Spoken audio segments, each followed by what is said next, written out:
Называется «Стакан ацетона на завтрак», посвящено моему товарищу, художнику Раису Халилову, который, она, кстати, оказалась пророческим, он сейчас живет в Германии, вот тут потом будет по тексту видно, оно написано, когда он еще учился в Мухинском училище в Питере. Как он нарисовал, вот мы сидели там, ну, в его общежитии, там, выпивали, и он нарисовал портрет. Ну, как бы вот, я ему написал за это стихи.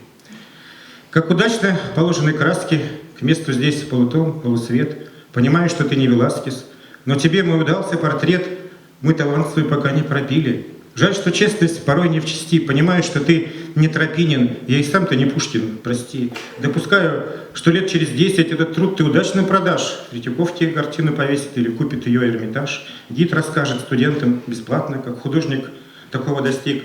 Нарисован лишь кто непонятно, но не Пушкин, какой-то мужик. Вы глаза его серого цвета посмотрите и дальше прошу, но уже разойдется по свету, по секрету, по кухням, шушу. Обо мне разнесут небылицы, что имел гипнотический взгляд и лежал после драки в больнице, что врачи мне подсыпали яд. После яда я пил растворитель, керосин, ацетонский педрал, что писал я стихи на иврите и подписывал их Кудеяр, что прохожих пугал пистолетом, за стихи отсидел года 3, и форцовщики с этим портретом продавать будут календари. Не понравится власти такое впечатление от честных картин. Слишком много незваных героев, но чтобы остался один. Окажусь я мгновенно не кстати, за стихов не советский разлад.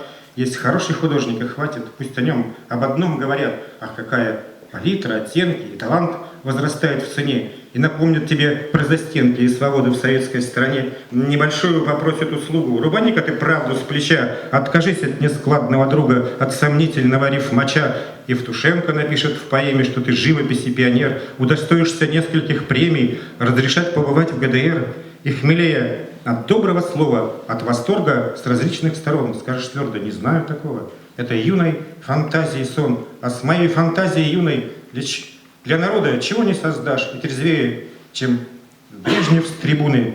Пояснишь, это даже пейзаж, не портрет городского бродяги, чьи стихи вы случайно прочли, и не пила с ним пиво в общаге за здоровье больного Дали.